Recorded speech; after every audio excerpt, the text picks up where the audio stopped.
Nous avons continué avec le voyage de Paul. On continue du chapitre 1 au chapitre 12. On a suivi Pierre et à partir du chapitre 13, c'est plutôt Paul qui devient l'acteur principal des récits du livre des Actes.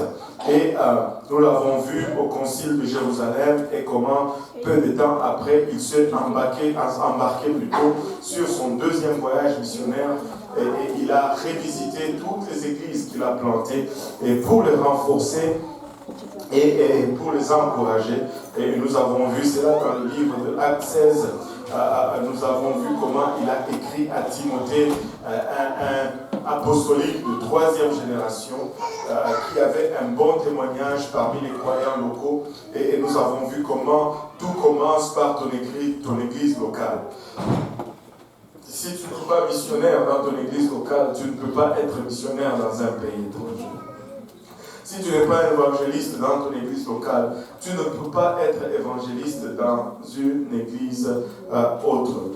Timothée avait le témoignage de son église. Il était reconnu parmi les croyants de son église locale. Il a prouvé son ministère localement avant qu'il commence à voyager avec Paul. Maintenant, une partie de leur objectif durant ce deuxième voyage était de livrer au fait d'amener les décrets ou les décisions des anciens de Jérusalem à toutes les églises. Rappelez-vous vraiment que les décrets affirmaient que les païens ou les gentils ne devraient pas avoir à devenir juifs et à être circoncis avant de pouvoir devenir chrétiens. Mais Tite a été plutôt...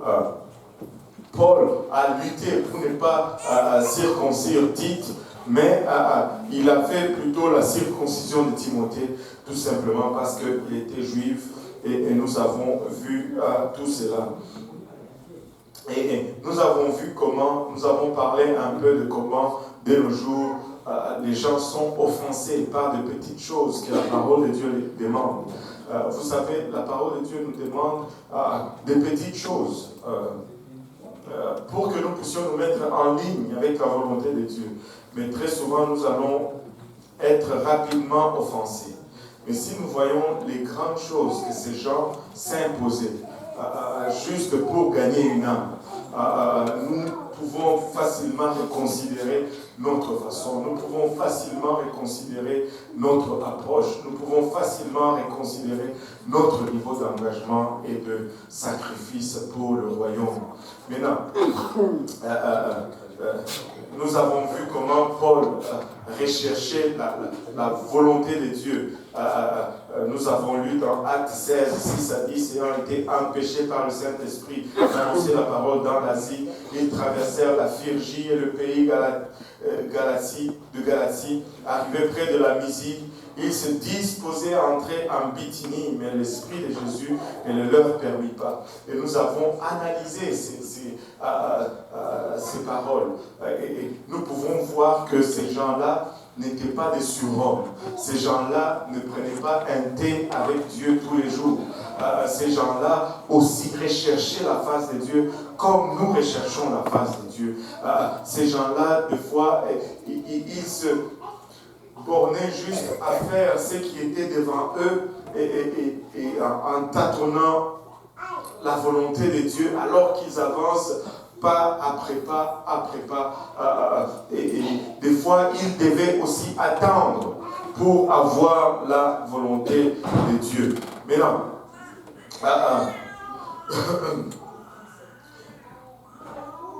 Le verset 10 nous dit ceci.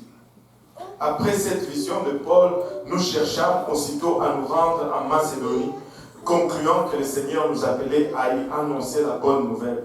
Concluant que le Seigneur nous appelait à y annoncer la bonne nouvelle. Il recherchait la volonté de Dieu. Et à quelque part, il devait réfléchir. Et à un moment donné, il devait arriver à prendre une décision.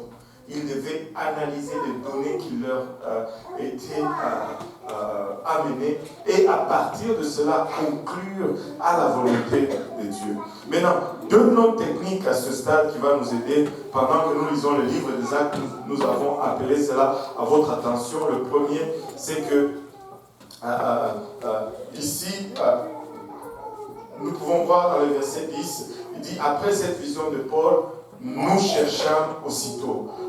Nous inclut Luc, l'écrivain du livre des Actes. C'est à partir de ce moment que Luc commence à suivre Paul dans sa mission. Je ne sais pas si vous vous rappelez, pas la semaine passée, mais la semaine d'avant, nous avons vu comment Paul était lapidé, comment il a été laissé pour mort et comment le Seigneur l'a ressuscité.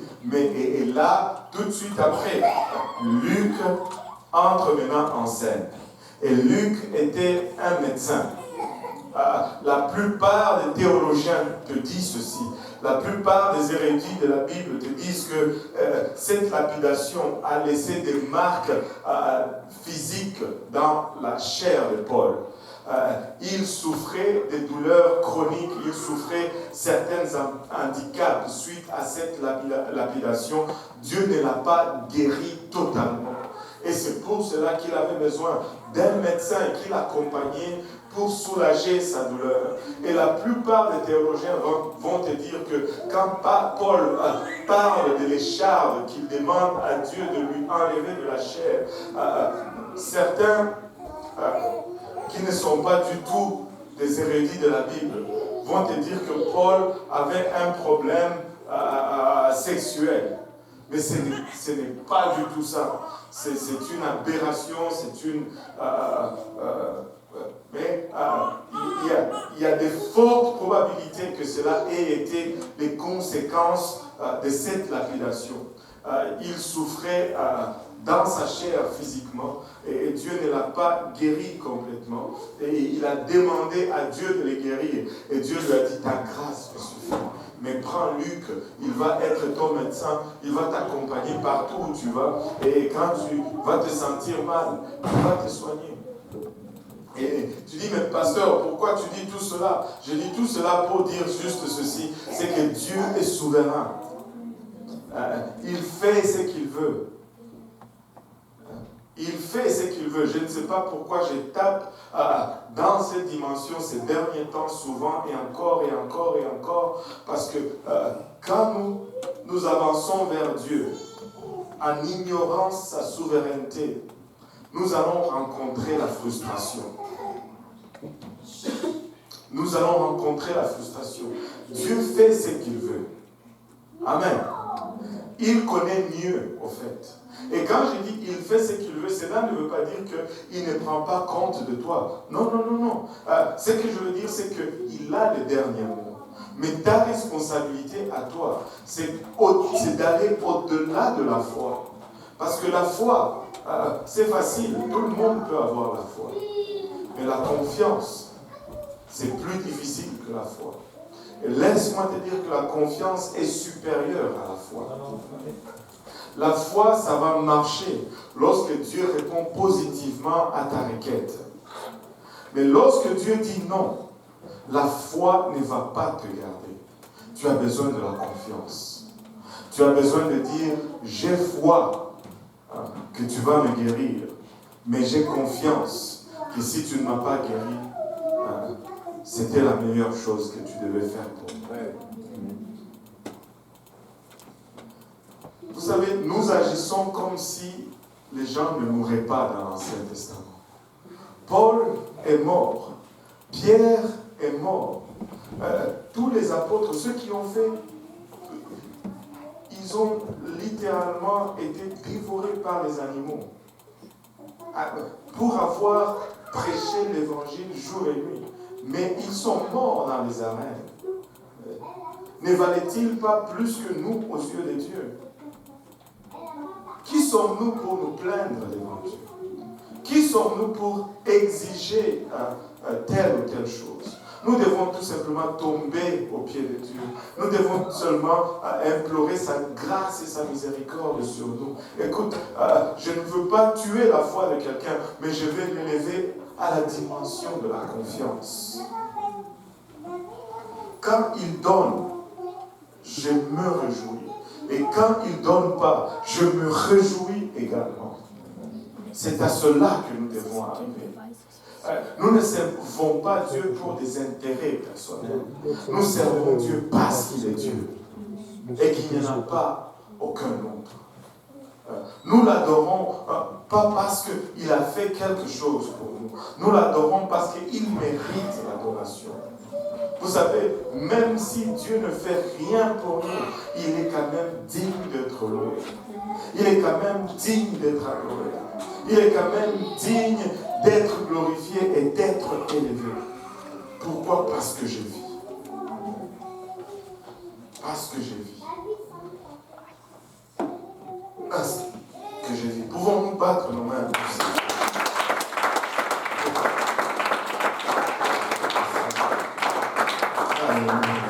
Qui nous fasse passer dans cette autre dimension où nous tombons sur lui, nous nous abandonnons entre ses mains comme un bébé qui abandonne son sort entre les mains de ses parents, ayant entièrement confiance que ce qu'il me donne, c'est ce qui est bon. Amen. Et deuxième principe, plusieurs des villes visées dans Actes contiennent des églises qui ont plus tard reçu des épîtres écrits par Paul. Donc nous avons dit qu'il était intéressant, instructif de lire les épîtres simultanément avec le livre des Actes, en comparant le passage de Paul à Philippe avec l'épître aux Philippiens, à Corinthe avec les épîtres aux Corinthiens, et ainsi de suite. Cela nous donne une nouvelle vision et une nouvelle perception. Maintenant, notez que le croyant dans le livre des Actes se faisait toujours baptiser. Toujours. Il n'y avait pas un seul converti qui n'était pas baptisé.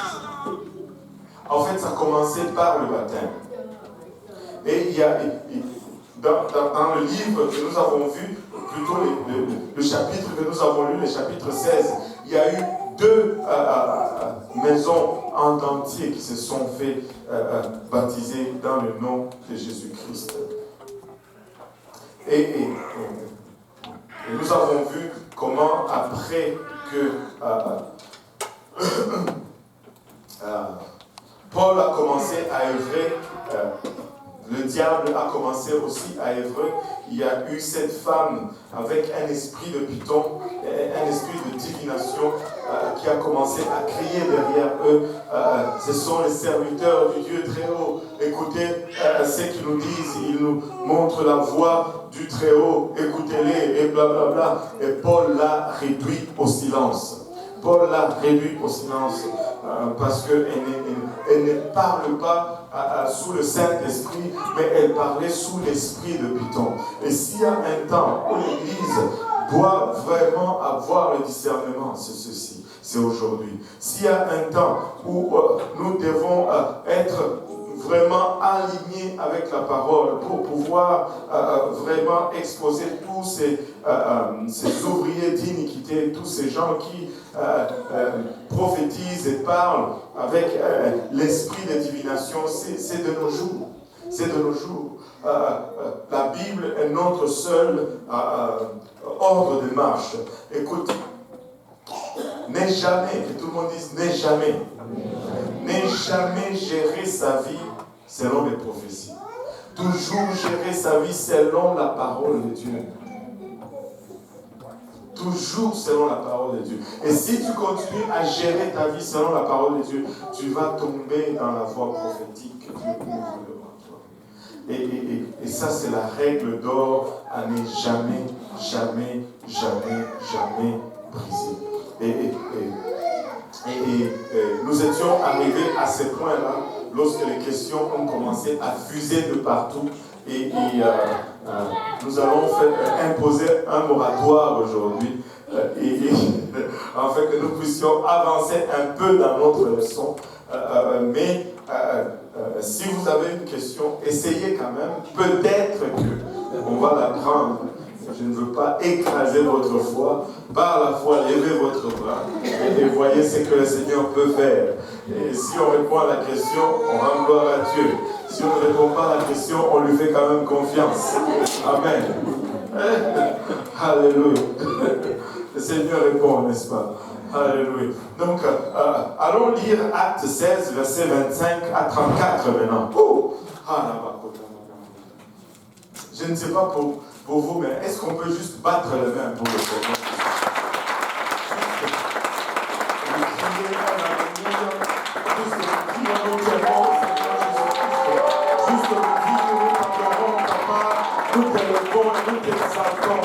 Nous convoitons ton esprit, nous convoitons ta présence, papa. Viens et bouleverse-nous, viens et conforme-nous au Éternel de la chambre. Et que ton règne, papa, soit établi au milieu de nous, Seigneur. Nous voulons nous abandonner entre tes saintes grâces, Seigneur, et voir ta volonté être parfaite avec nous. Papa, il y a une seule chose que nous désirons, Seigneur. Ta volonté, papa, toute ta volonté. Rien de plus, ni rien de moins que ta volonté, ô Éternel. Et celle-ci est parfaite, et celle-ci est suffisante pour nous. Au nom de Jésus. Au nom de Jésus. Tu peux sentir sa présence parmi nous aujourd'hui. Tu peux sentir cette douce présence du Seigneur. Alléluia. Alléluia. C'est bon vous dire, il y a la présence d'une multitude des anges parmi nous aujourd'hui. Et ces derniers temps, tu peux les sentir partout, partout, partout. Dieu va faire quelque chose de grand. Dieu va faire quelque chose de puissant et d'énorme. Maintenant, Acte 16, verset 25 à 34, quelqu'un s'il vous plaît. Vers le milieu de la nuit, Paul et Silas priaient et chantaient les louanges de Dieu, et les prisonniers les entendaient. Tout à coup, il se fit un grand tremblement de terre, en sorte que les fondements de la prison furent ébranlés. Au même instant, toutes les portes s'ouvrirent et les liens de tous les prisonniers furent rompus. Le geôlier se réveilla, et lorsqu'il vit les portes de la prison ouvertes, il tira son épée et allait se tuer, pensant que les prisonniers étaient morts. Paul cria d'une voix forte: Ne te fais point de mal, nous sommes tous ici. Alors le geôlier, ayant demandé de la lumière, entra précipitamment et se jeta tout tremblant aux pieds de Paul et Silas. Il les fit sortir et dit: Seigneur, que faut-il que je fasse pour être sauvé? Paul et Silas répondirent: Crois au Seigneur Jésus-Christ et tu seras sauvé. Et ils lui annoncèrent la parole du Seigneur, ainsi qu'à tous ceux qui étaient dans sa maison. Il les prit avec lui à cette heure même de la nuit, il lava leurs plaies et aussitôt il fut baptisé, lui et tous les siens. Et ayant conduit dans son logement, il leur servit à manger et il se réjouit avec toute sa famille de ce qu'il avait cru en Dieu. Waouh! La Bible nous dit que vers le milieu de la nuit, au milieu de la nuit, à l'heure la plus sombre, à l'heure où les ténèbres sont au summum, au milieu de la nuit, c'est dans ce moment-là qu'ils ont commencé à chanter et à prier. Et remarquez ceci, ils ont prié et ils ont commencé à chanter. Et nous avons parlé de cela ici dimanche soir. Comment nous servons un Dieu qui agit au milieu de la nuit, à l'heure la plus sombre de votre moment, à l'heure la plus sombre de votre marche, au moment où vous vous y attendez le moins, au moment où les ténèbres semblent avoir le dessus sur vous, au moment où les ténèbres semblent avoir le dessus sur la lumière. Et c'est à ce moment-là que Dieu agit. Alors que tu es au bout du désespoir, alors que tu penses que tu es abandonné et que rien ne peut plus arriver. Laisse-moi te dire, tu dois lire le monde d'emploi ou la marche à suivre dans ces versets. Alors que tu es poussé au bout, c'est à ce moment-là que tu dois commencer à prier. Et quand tu commences à prier, Dieu va mettre un cantique de louange en toi. Amen. Ce n'est pas le moment de pleurer, c'est le moment de louer Dieu. Ce n'est pas le moment de se lamenter, c'est le moment de glorifier Dieu. Ce n'est pas le moment de nous laisser emporter et intimider par ce que l'ennemi va faire. C'est le moment de se réjouir et d'être excité par ce que Dieu va faire. À minuit, le milieu de la nuit, l'heure la plus noire de la nuit est très significative dans les Écritures qu'on a dit. Exode 11, verset 4 nous dit, Moïse dit, ainsi parle l'Éternel, vers le milieu de la nuit, je passerai au travers de l'Égypte. La délivrance du peuple israélite de l'esclavage de l'Égypte a commencé à minuit, à l'heure la plus sombre, au summum de leur misère. Matthieu 25, 6 nous dit également, au milieu de la nuit, on cria, voici l'époux, allez à sa rencontre, au moment où le ténèbre va penser qu'il a enseveli l'église. C'est à ce moment-là que l'époux va se pointer. Au moment où les ténèbres, où les gens vont y penser que ce sera le moins probable que le Seigneur revienne, c'est là qu'il va revenir. Au moment où tu vas penser que c'est moins probable que tu réussis, c'est là que le Seigneur va te donner la victoire. C'est là qu'il va te donner la victoire. Alléluia. Waouh! Parlant de la fin, aujourd'hui, j'ai parlé avec le rabbin, la sœur Sédol fait beaucoup de progrès, mais vous savez quoi? Elle marche maintenant toute seule, elle peut marcher toute seule, mais le médecin lui dit d'utiliser une canne juste au cas où ses muscles se fatiguent ou se sentent faibles, mais ils disent que dans la réhabilitation où elle est, les médecins et les infirmiers qui l'ont vu arriver n'en croient pas à leurs yeux à quelle vitesse elle progresse. Et c'est tout simplement extraordinaire. Extraordinaire. Mais quand tu parles avec j'aime parler avec le rabbin. Parce que quand je parle avec lui, on ne parle que des Écritures. On ne parle que de la Bible. On ne parle que... Je pense que ce serait dangereux que moi et lui, on parte en vacances. Parce qu'on ne va pas dormir. Et je l'ai appelé pour 5 minutes. J'ai fini par faire, je pense, 1h15 au téléphone. Ce n'est jamais court. Et on va aller d'un sujet à un autre. Et c'est phénoménal. Tu sais, identifie dans l'Église un ami avec qui tu ne parles que de la Bible. Fais de celui-là ton ami le plus proche. Alléluia. Et c'est simple. C'est très simple. Celui qui te parle, vous parlez toujours de foutaise. Ça ne va pas. C'est vrai. Oh, c'est un mauvais mot. C'est bien. C'est bien.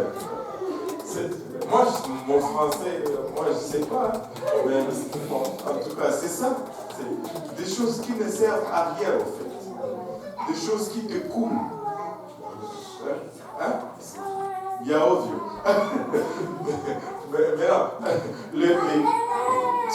Il y a de ces gens, quand tu es avec eux, tu ne parles que de bonnes choses. On a parlé de la fin des temps. On a parlé du livre d'Apocalypse. On a parlé de la tribulation et de l'enlèvement. Est-ce que ça vient avant, pendant ou après? Wow!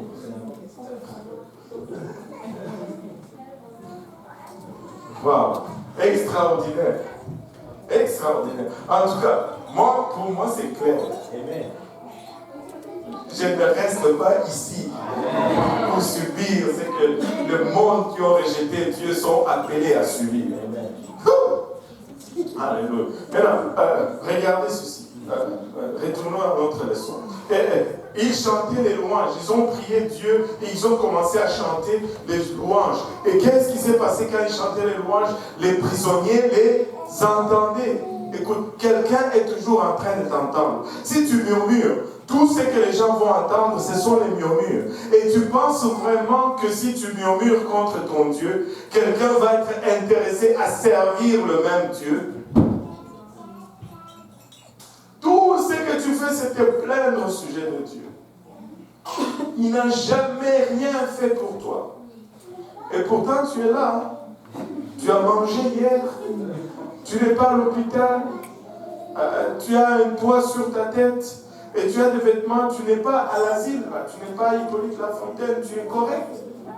Mais il n'a jamais rien fait pour toi. Rien. Mais pour les autres, oh, qu'il fait beaucoup. Les autres t'entendent. Amen. Si nous prions Dieu, Dieu peut nous donner des chansons dans la nuit. Si nous prions Dieu, Dieu peut nous donner des cantiques au milieu de nos épreuves. Regardez ceci, Job 35, verset 10. On a vu ça le dimanche passé. Mais nul ne dit où est Dieu, mon Créateur, qui inspire des chants d'allégresse pendant la nuit.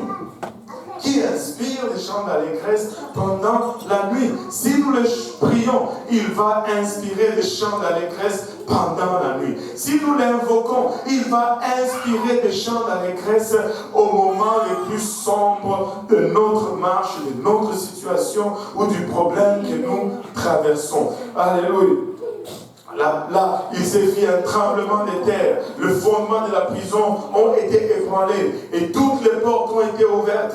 Les liens de tous furent déliés. Et Dieu a fait un miracle à minuit. Dieu a fait un miracle à l'heure à laquelle il s'y attendait le moins. Dieu a fait un miracle alors que le ténèbre était au summum. Dieu va faire un miracle. Amen.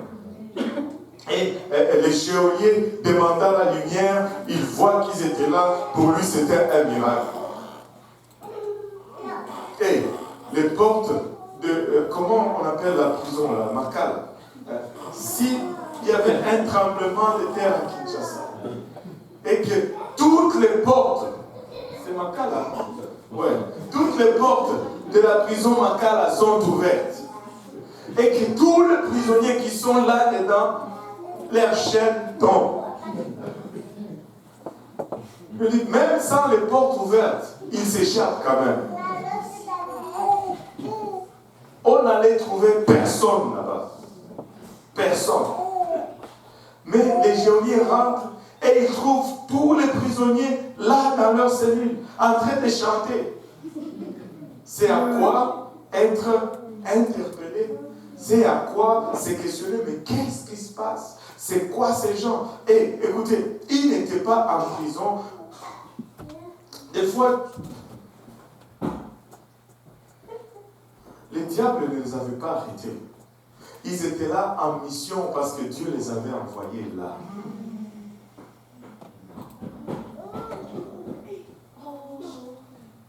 Les portes se sont ouvertes, mais ils sont restés là-dedans. Nous ne sortons pas ici si nous n'amenons pas des armes avec nous. Nous ne sortons pas ici si nous n'amenons pas des armes avec nous. Ésaïe 61, verset 1 nous dit, l'Esprit du Seigneur, l'Éternel, est sur moi. Qui est rempli du Saint-Esprit ici? Car l'Éternel m'a envoyé pour porter des bonnes nouvelles aux malheureux. Il m'a envoyé pour guérir ceux qui ont le cœur brisé, pour proclamer aux captifs la liberté et aux prisonniers la délivrance. Il ne voulait pas sortir de là tout seul, il voulait sortir avec tous ses armes. Et lorsque les geôliers viennent, il voit cela et dit, mais non, ça ne va pas. Qu'est-ce qui se passe ici? Et permettez-moi de vous dire que Paul lui a parlé un peu. Et lorsque les geôliers demandent finalement, que faut-il que je fasse pour être sauvé? Vous pouvez être sûr qu'il a reçu les mêmes instructions de Paul que tout autre croyant a reçu dans le livre des Actes. Voilà pourquoi il y a eu un baptême après minuit ce jour-là. Voilà pourquoi sa maison a été toute baptisée. Parce que Paul ne lui a dit rien d'autre que répands-toi, sois baptisé au nom de Jésus-Christ pour le pardon de tes péchés et tu recevras le don de Saint-Esprit et c'est ainsi que tu seras sauvé. Il y a eu un baptême après minuit. Aujourd'hui, il y a eu un baptême cet après-midi.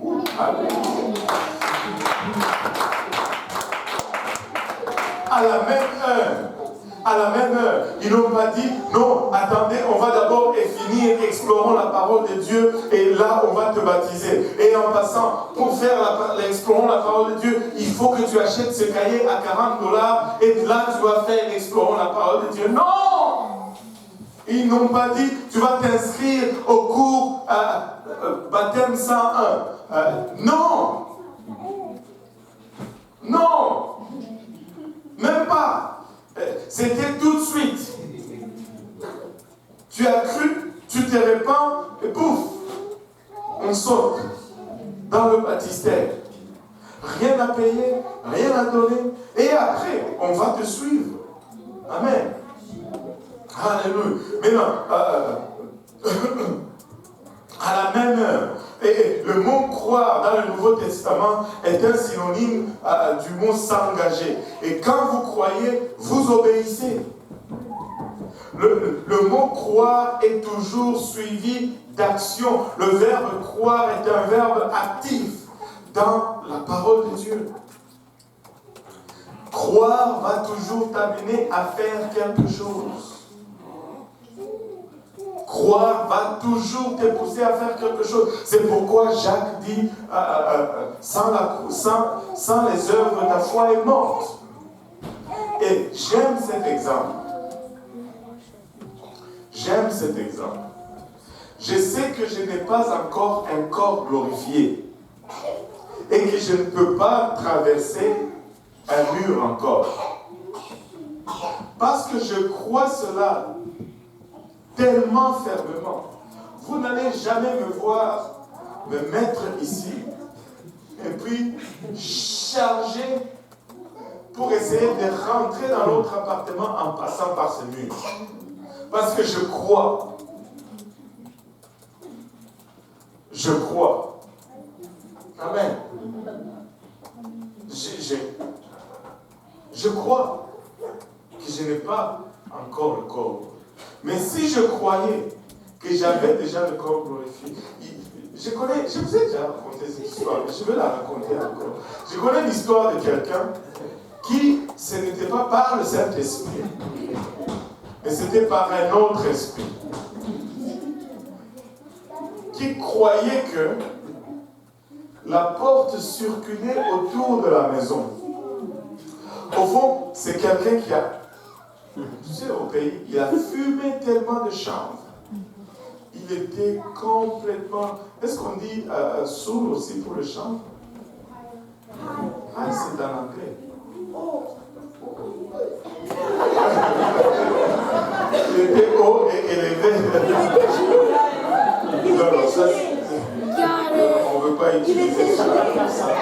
Il était gelé. Bon, il était high. Non, il était gelé. Il était très high. Il était gelé. Il était intoxiqué. Il était très intoxiqué. Très, très intoxiqué. Il est sorti pour aller aux toilettes. Et on en a vu de toutes couleurs. Tu sais, quand le taux de chômage est comme à 30-40%, et qu'il y a de ces jeunes-là à 35-40 ans, ils sont encore à la maison, et qu'ils louent, ils louent pas, ils ont une petite boyerie à l'arrière de la maison, et là c'est comme, et ils font la loi même à la maison. Donc quand vous jouez comme ça, ils vous collent. Qui est passé par là?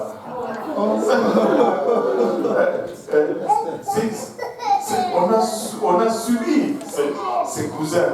En fait, tu ne sais même pas c'est quoi le lien familial qui vous réunisse. Quand on commence à regarder l'arbre généalogique, mince, ils sont l'autre branche. Toi, tu es la branche à l'autre côté. Mais il fait la loi comme pas possible. Tu es né, tu l'as trouvé là. Et tu pars, tu les laisses là.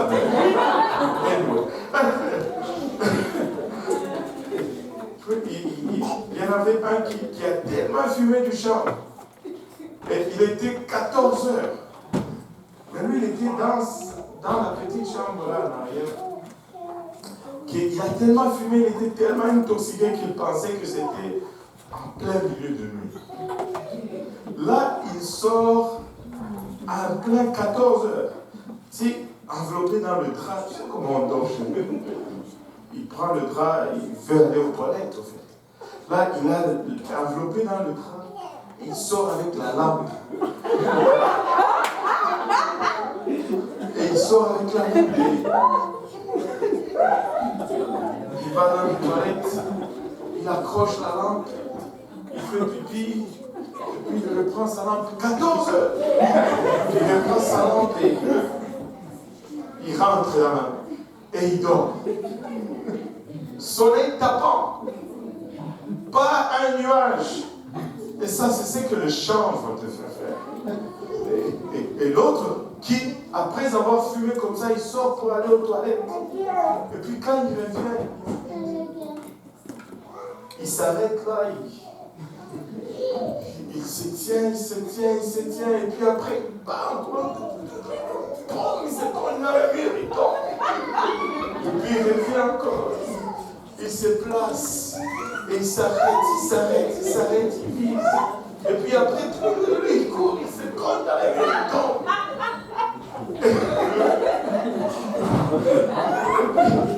Là, on le ramasse, on lui dit, mais qu'est-ce qui te prend? Kadima, qu'est-ce qu'il y a? Et là, il dit, mais c'est parce que la porte tourne autour de la maison. Et j'attends quand il arrive là, je vais entrer avant qu'elle me passe. Donc il vise la porte, quand la porte arrive là-bas, il veut entrer.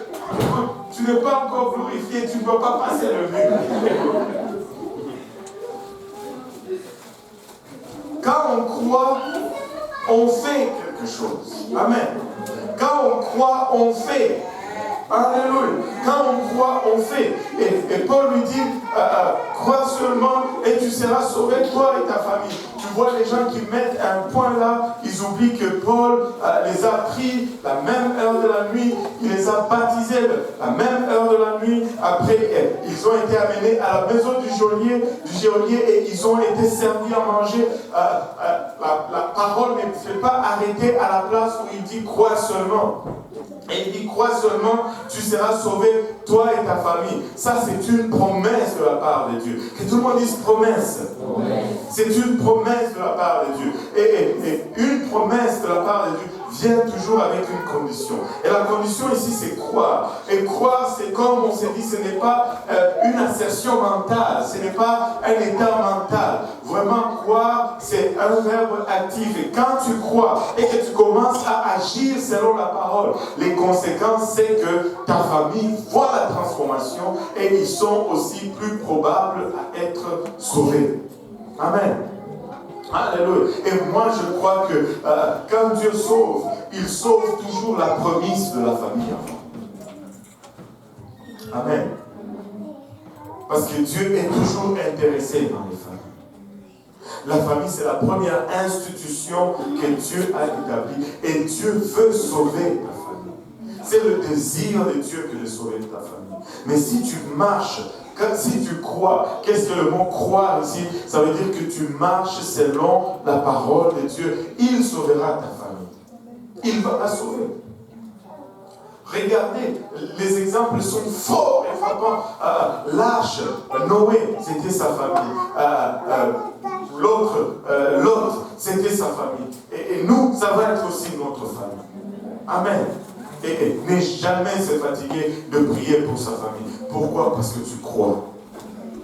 Parce que tu crois. Réclame cette promesse. Saisis-la. Acte 16, 35 à 40. Acte 16, 35 à 40. Quand il fit jour, les prêteurs envoyèrent les licteurs pour dire au geôlier, relâche ces hommes. Et le geôlier annonça la chose à Paul. Les prêteurs envoyaient dire qu'on vous relâcha. Maintenant, donc, sortez et allez en paix. Mais Paul dit aux licteurs, après nous avoir battus de verge publiquement et sans jugement, nous qui sommes romains, ils nous ont jetés en prison et maintenant ils nous font sortir secrètement. Il n'en sera pas ainsi. Qu'ils viennent eux-mêmes nous mettre en liberté. Les licteurs rapportèrent ces paroles aux prêteurs, qui furent effrayés en apprenant qu'ils étaient romains. Ils vinrent les apaiser et ils les mirent en liberté en les priant de quitter la ville. Quand ils furent sortis de la prison, ils entrèrent chez Lydie et après avoir vu et exhorté les frères, ils partirent.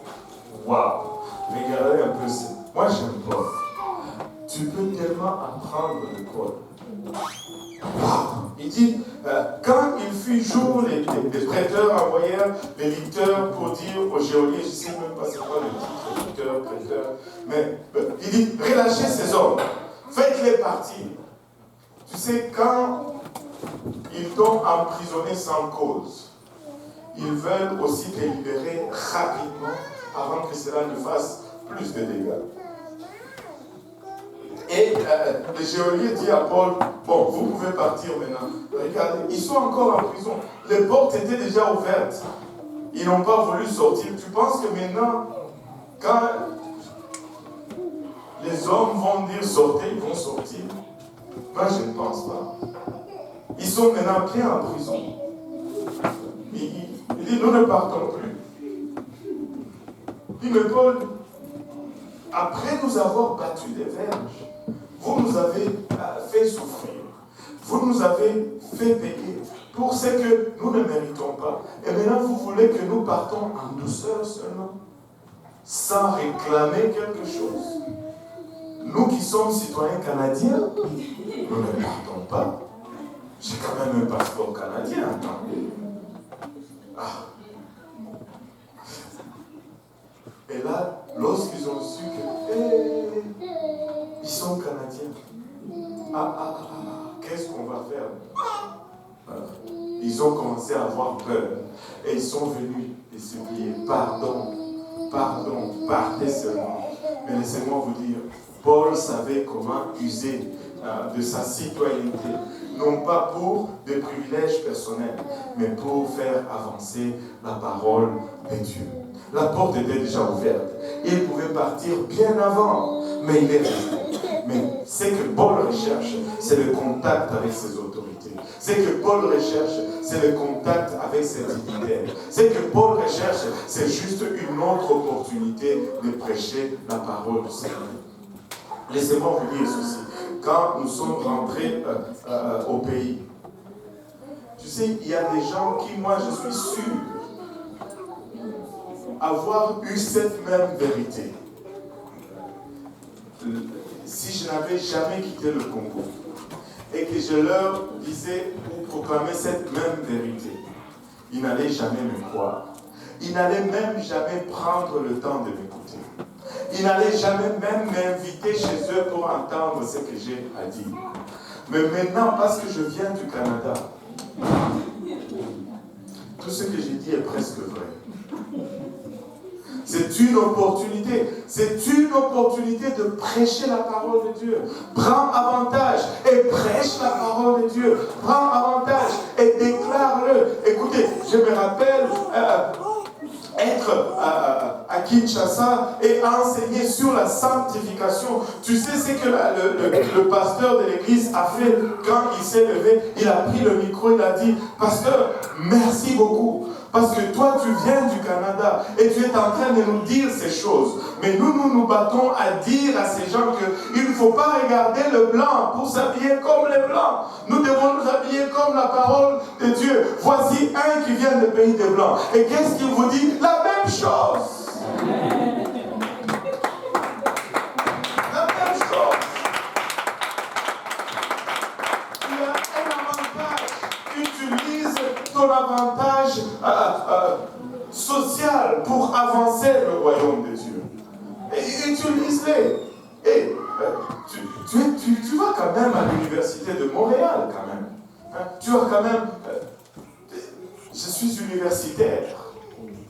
Je peux parler. Hein? Allô? Oh? Vous ne voyez pas cela? Mince. Écoute, tout le monde décrit que la Bible c'est pour les illettrés, les gens non instruits. Écoute, J'ai quand même étudié l'aéronautique. Je peux parler de manière réfléchie, on peut argumenter. Je sais comment un avion vole. Et je peux t'expliquer comment tu peux voler sans aile du moteur. Parle en langue. Amen. Sois rempli du Saint-Esprit.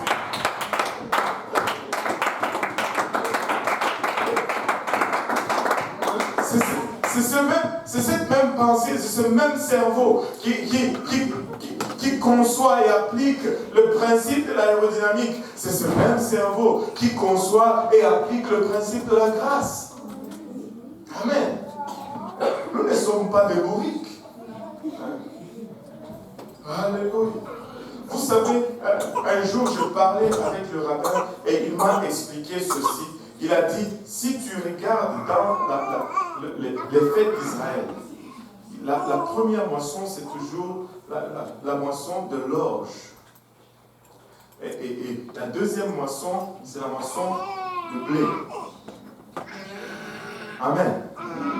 Et cela se typifie aussi dans l'Église aujourd'hui. La première moisson, la moisson de l'orge. L'orge,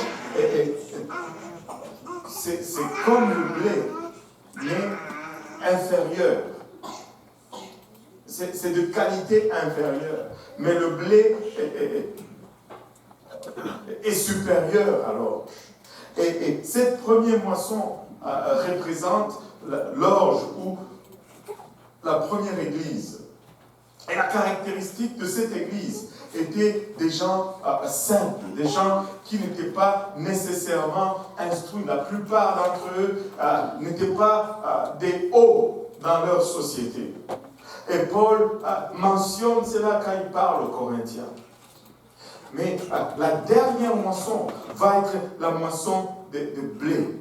C'est-à-dire, Dieu est en train d'élever un peuple parmi lesquels il va y avoir des gens, des intellectuels, des gens très intelligents, des gens très instruits, qui le monde, pour longtemps, a dit que la Bible n'était pas pour les instruits, mais Dieu est en train de les confondre. La plupart d'entre nous ont plusieurs années d'études. La plupart, nous, ce n'est plus des gens qui n'ont pas été allés à l'école comme à l'époque, mais c'est des gens instruits qui se tiennent et qui prêchent cette parole. Écoutez, si vous regardez juste dans notre église, vous savez, comment il s'appelle encore, notre secrétaire, regardez d'abord le surintendant, David Bernard.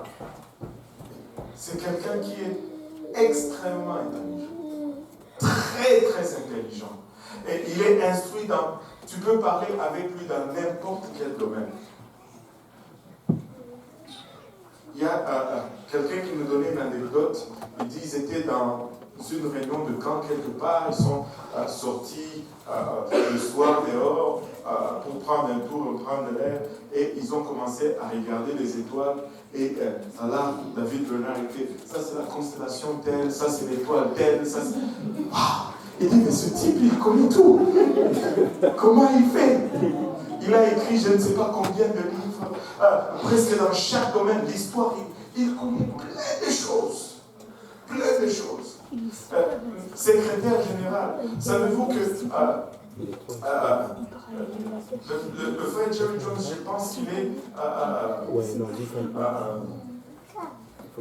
il a un master, je pense, en physique nucléaire ou quelque chose comme ça. C'est tous des gens instruits. Ce n'est pas... Ce n'est plus de poissonnier, comme on disait, quelqu'un. Et nous sommes la récolte de blé. Amen.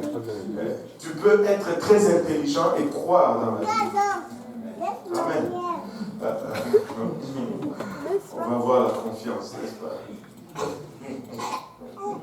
Mais là, regardez ceci.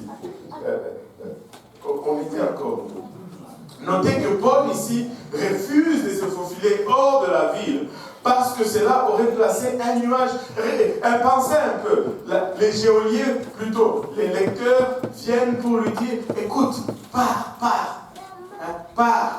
parce qu'on veut que tu pars. Et lui, il a prêché à tous ces gens. Et là, quand on lui dit pars, il se sauve et s'échappe aussi. Que vont penser ceux à qui, ceux qui viennent juste à peine de gagner au Seigneur? Mais notre évangéliste, quelques coups de fouet ont suffi pour qu'il s'échappe en catimini. Non, il a refusé. Il a refusé de se faufiler hors de la ville parce que son ministère était réel et son ministère valait la peine d'être défendu. Et remarquez comment il a utilisé sa citoyenneté romaine non pas pour éviter la persécution. Il aurait pu le dire bien avant que nous sommes romains. Mais le but de dire que je suis romain, ce n'est pas pour éviter le fouet. Le but de dire que je suis romain, c'est pour avoir l'opportunité de parler aux grands. Amen. Amen. Amen. Il aurait pu dire, je suis romain, hop, on ne vous touche pas, faites ce que vous avez à faire, nous on vous laisse tranquille. Là, il n'y a pas d'opportunité de parler aux grands. Mais je les laisse d'abord se compromettre. Je les laisse d'abord me frapper. Je les laisse d'abord me devoir quelque chose. Après, quand ils me disent partez, moi je ne pars pas, je suis romain. Oh non, pardon. S'il te plaît, parle. Non, ok, parlons un peu d'abord. Parlons un peu. Vous allez m'écouter parce que vous êtes déjà compromis. Paul n'utilise pas. Écoute, nous avons très vite tendance à utiliser nos avantages pour notre bien personnel. Mais Paul n'a pas utilisé cela pour son bien personnel. Il a utilisé cela pour l'avancement du royaume. Amen. La confiance. Amen. La confiance. Maintenant,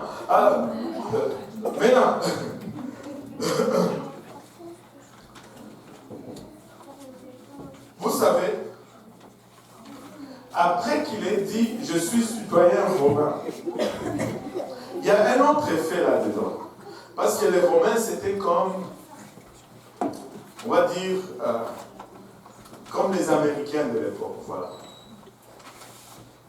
Après qu'il ait dit « Bon, moi je suis romain, vous m'avez fouetté, bon, c'est moi qui a commencé cette église-là. Mais je suis romain, bon, je pars. Bon, avant de partir, je vais visiter l'église. Ils vont vous laisser tranquille. Et puis, là, je pars. Ouf. Avant de venir déranger cette église, ils vont y penser à 2 reprises. Une autre raison pourquoi Paul a fait cela, c'est pour apporter une protection à l'église. Il n'a pas voulu user cela pour son propre avantage, mais quand la nécessité était là, pour le bien de l'église, il a sorti la carte. Vous savez, avec Paul, il est toujours et avant tout question du message. Il est toujours et avant tout question du royaume. Il est toujours et avant tout question des autres. Joy. Jesus first, other second, you last. Et tu vas avoir le vrai joy. Amen. Et éviter d'utiliser les avantages pour soi. Ceux qui ont bouleversé le monde sont aussi venus ici, à Montréal. Et l'expérience de certains parmi nous dit tout haut que vous pouvez vraiment traverser l'opposition spirituelle ou même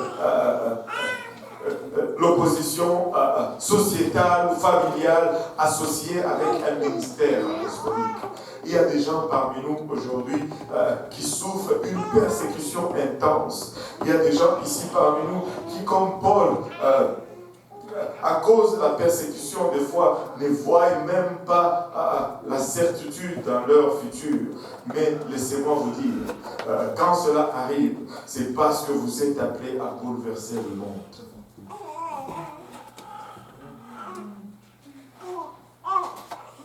Nous allons être apostoliques ou nous n'allons pas être apostoliques. Mais un apostolique ne recule pas en face de la persécution. Un apostolique ne recule pas en face de l'opposition. Paul n'a jamais reculé. Laissez-moi vous dire que ça vaut la peine d'être persécuté à cause du ministère. Ça vaut la peine que d'être persécuté à cause de la parole. Ces gens le regardaient comme un privilège. Vous souvenez-vous, au début du livre, du chapitre, plutôt au début du livre des Actes, ils ont été fouettés par le Sanhédrin. Et quand ils sont sortis de là, la Bible nous dit qu'ils étaient contents. Parce qu'on les a fouettés pour Jésus. Où est passée cette attitude? Où est passée cette façon de voir les choses? Pour eux, Jésus était tout. C'est pourquoi pour lui aussi, ils étaient tout. Et c'est pourquoi il faisait aussi tout pour eux. Tout. Maintenant, tu te dis, mais pasteur, dois-je maintenant rechercher la persécution aujourd'hui? Non, non, non, je ne parle même pas de cela, mais je parle juste de ton attitude face à une petite persécution. Ça ne prend pas beaucoup pour que nous commençons à être offensés. Ça ne prend pas beaucoup pour que nous commençons à nous plaindre. Ça ne prend pas beaucoup pour que nous commençons à développer des sentiments qui n'ont pas de la place dans le cœur de l'apostolique. Face à l'opposition, c'est quoi notre réaction? Face à la persécution, c'est quoi notre attitude? Dieu ne regarde pas l'intensité ou la grandeur de la persécution, de l'opposition. Dieu regarde à ta réaction et à la prédisposition de ton cœur. Nous devons arriver à une place où nous acceptons seulement le sort que Dieu a décidé pour nous. Amen. C'est tout, il est au contrôle de toutes choses. Dieu est toujours au contrôle. Même quand tout semble s'écrouler, Dieu est toujours au contrôle. Il est toujours au contrôle. Même des ruines, il peut bâtir. Même du centre, il peut relever. Pourquoi ce regard pourquoi cette humilité parmi le peuple comme la parole de Dieu le déclare? N'est-il pas Dieu? Où est ce Dieu que vous déclarez être si grand et en qui vous prétendez mettre votre confiance? Où est-il? Est-il un Dieu lointain? Non. Non. Non.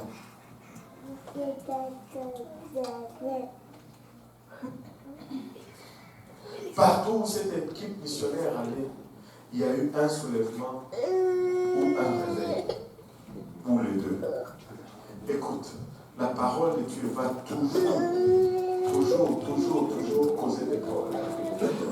Parce que le monde marche vraiment dans le sens contraire de cette parole. Tu ne peux pas prêcher cette parole et que les gens restent indifférents. Si tu la prêches avec certitude, tu vas te frotter aux pensées, tu vas te frotter aux croyances, tu vas te frotter à toutes ces choses.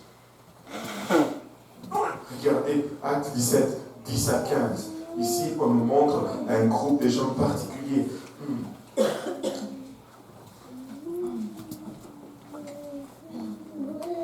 Acte 17, 10, 15. Aussitôt les frères firent partir de nuit Paul et Silas pour Bérée.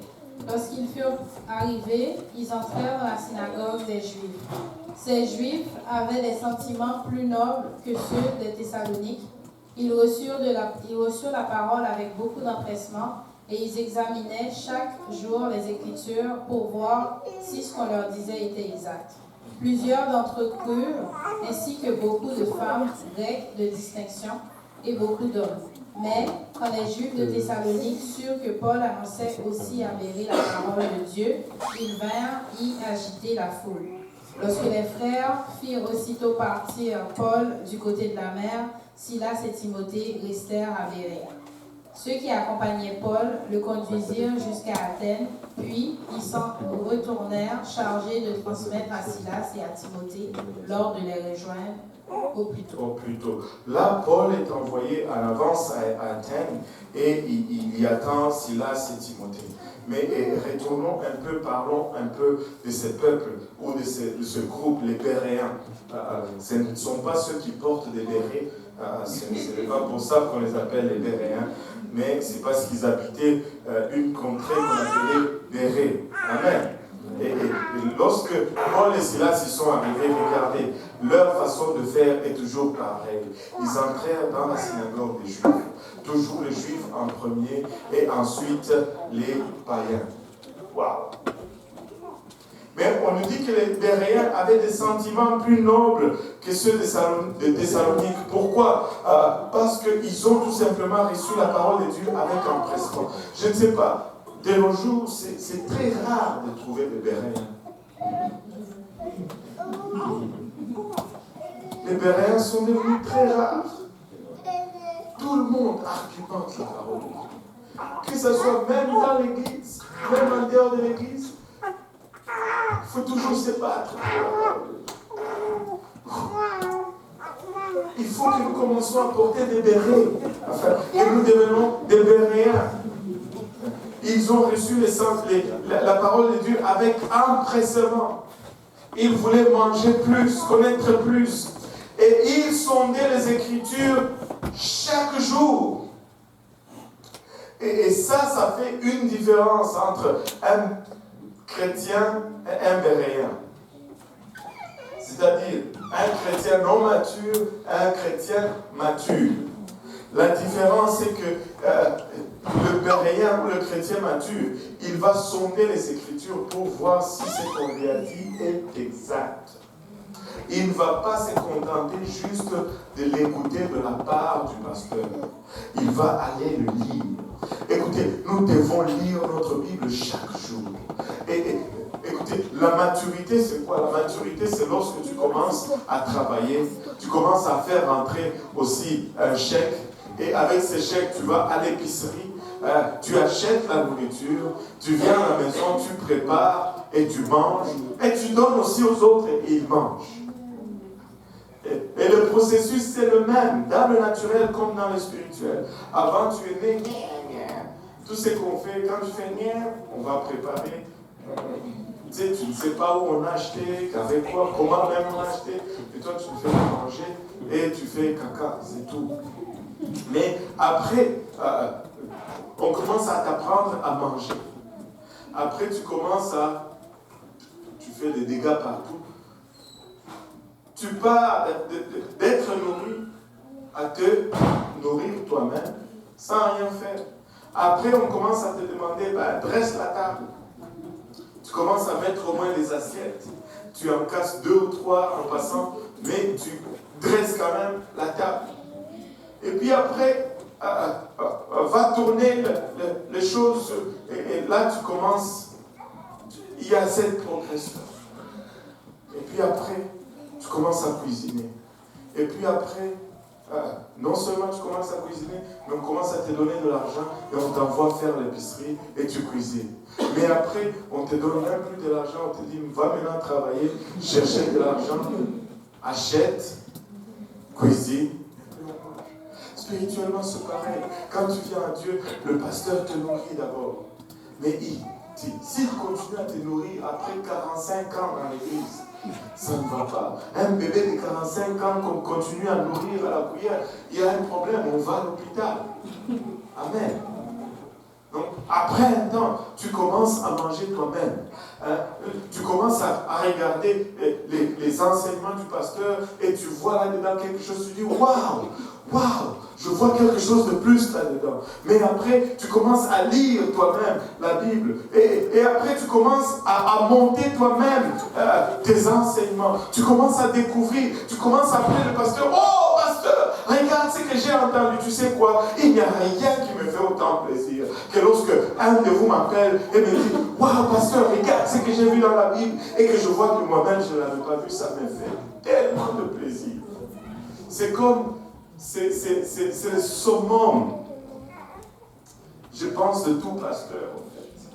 Parce que là, tu t'es dit, waouh, le travail est fait. Le travail est fait. Il a commencé à se nourrir par lui-même. Il paye le prix, il achète la vérité et il la mange.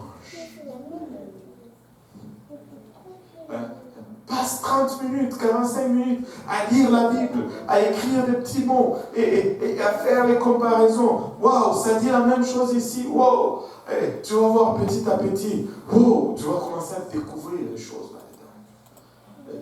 Nous sommes tous des sacrificateurs, la Bible nous dit. Amen. Et tranquillement, le Seigneur va commencer à te montrer des choses. Et tranquillement,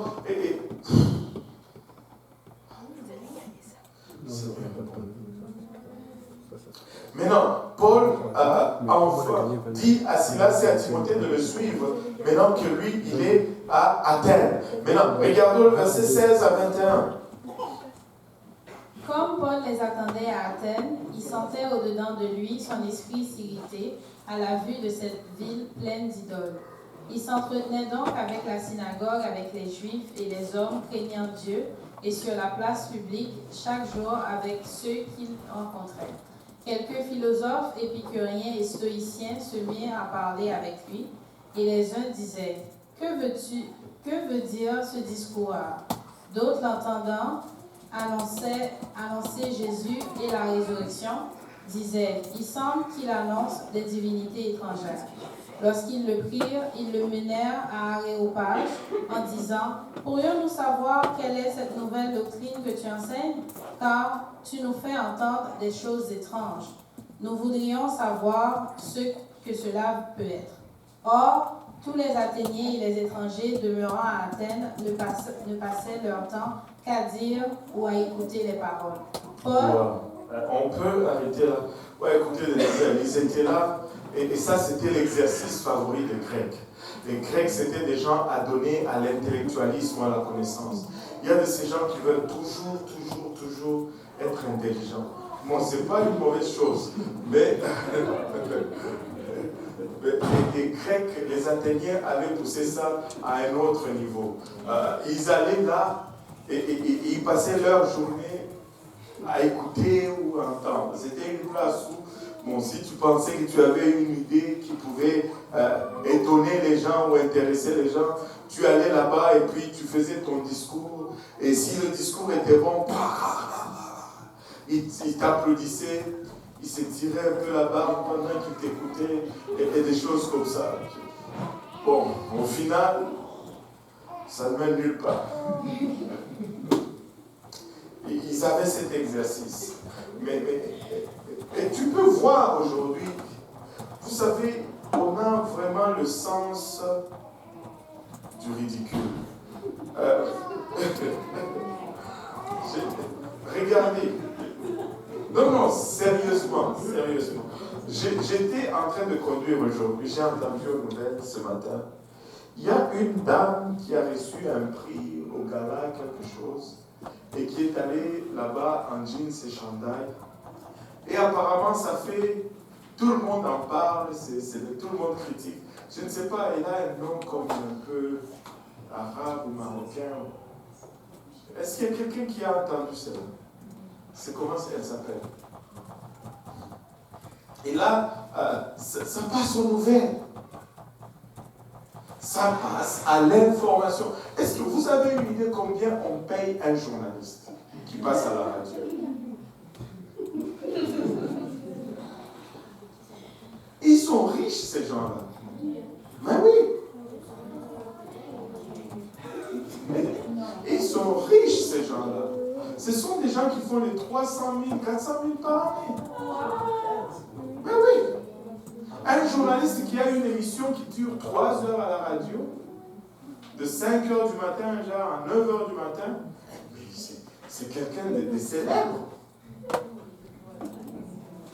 Mais là, il nous parle de... Comment il s'appelle là?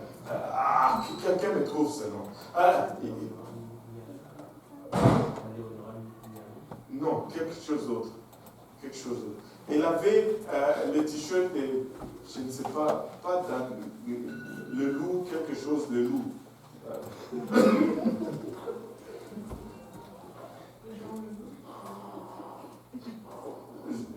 loup-garou, pas le loup-garou. Loup-garou, j'étais complètement perdu. Il y avait un chandail de garou et un jeans. Et là, tout le monde est offensé. On a même des analystes politiques qui ont commenté là-dessus. Elle reçoit des messages sur Facebook. Bon. Et ça fait tout un tollé. Vous me comprenez maintenant d'où je viens. Qu'on réserve à cela un segment dans les nouvelles, c'est grave. C'est grave.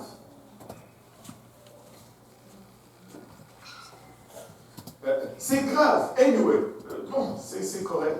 Peut-être que Dieu ne veut pas que nous fassions la publicité de cette personne. C'est correct. Mais non, mais c'est grave. Donc c'est une maladie de choses inutiles. On va se perdre dans l'art, par exemple.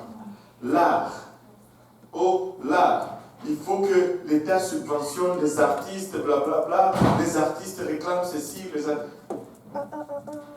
Qu'est-ce qu'on a à faire avec ça? Si tu es bon, produis des choses que les gens vont vendre, vont acheter. Si tu es vraiment un artiste inspiré, vendons tes affaires. Ils ne produisent rien. Ils ne produisent rien. Je me rappelle quand j'étais au cégep, ils nous ont amené une fois dans le cours de français regarder une pièce de théâtre, Don Quichotte. C'est la seule fois que j'étais dans une salle de théâtre ici à Montréal. Là, nous sommes allés, bon, ils jouaient la pièce Don Quichotte. Je vous dis, c'est grave. Les trucs, un vieux monsieur qui avait un peu l'air un peu malingre, il était aussi comme un peu. Et là, il faisait les Don Quichotte. D'abord, Don Quichotte, c'est une histoire. Bon, pour moi, il va, tu ne sais pas où, il vient, il ne fait que voyager, et puis.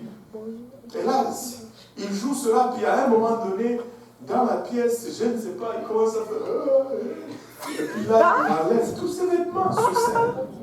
Un vieux monsieur. C'était dégueulasse. C'est des choses comme ça. Je dis, mais c'est quoi? C'est ça l'art.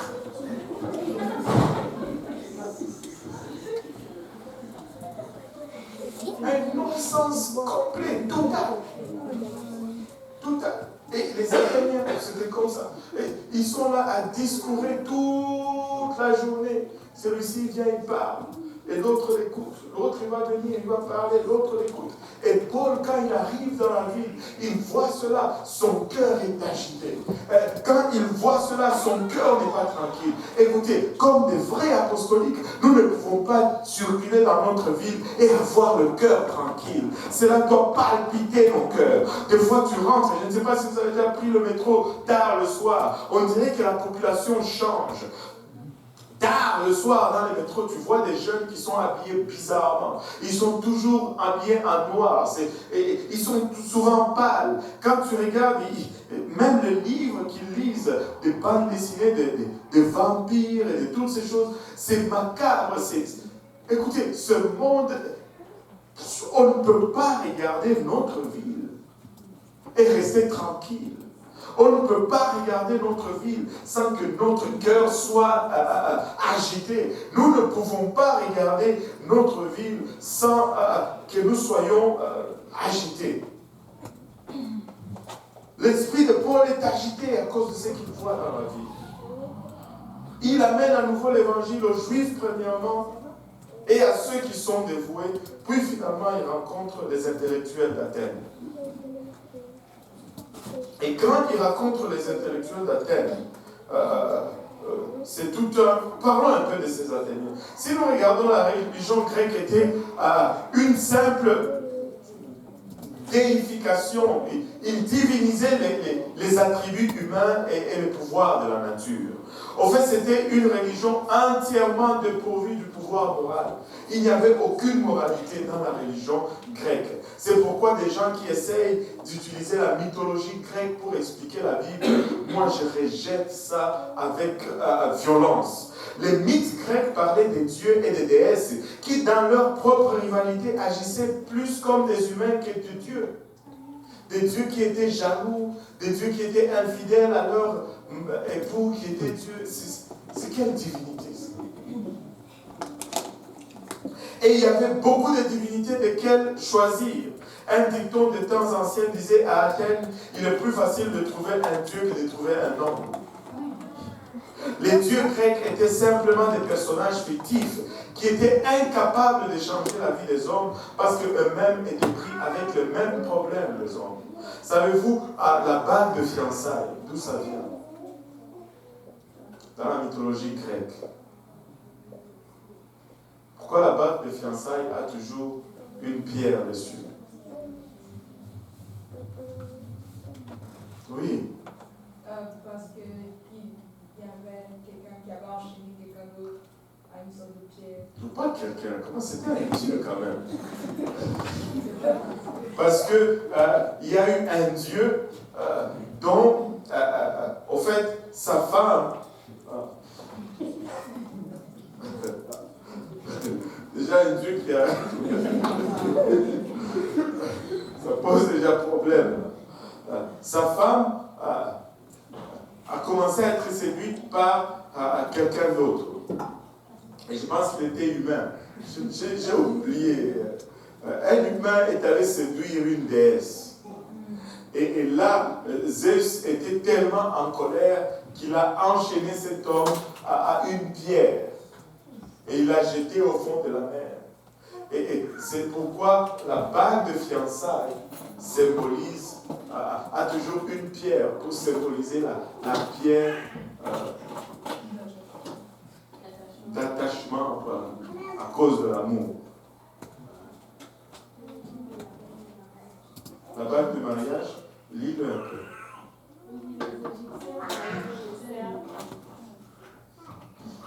Les Égyptiens voyaient dans le cercle un symbole d'éternité.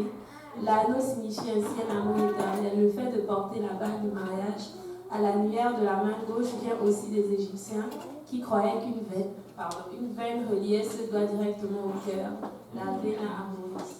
La vena amoris. Des Égyptiens. Moi, je ne veux rien d'Égyptiens. Tout ce que je veux, c'est de Jérusalem.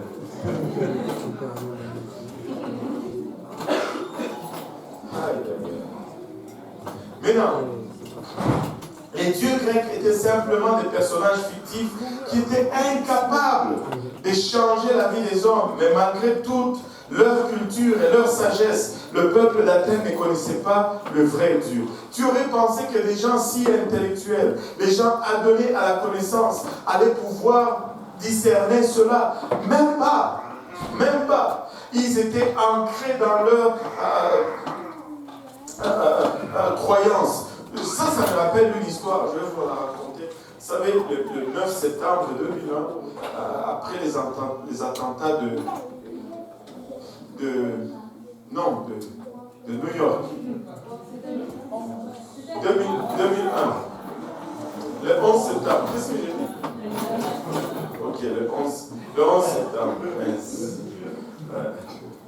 Et on était au travail. Et on était en train de parler. Là, il y a eu un ami, un collègue, et on échangeait.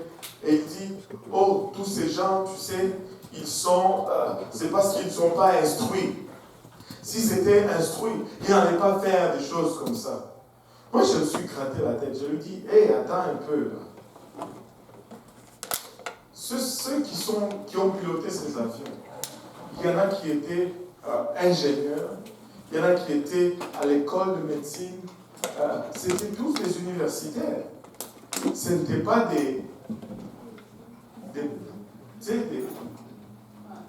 c'était pas des illettrés. Et là, quelque chose me frappe dans la tête. J'ai dit, bon, toi-même qui dis ça, ben, il était technicien informaticien. Mais il était quand même hindou. Il pratiquait l'hindouisme. Et si tu regardes les pratiques hindoues et la logique informatique,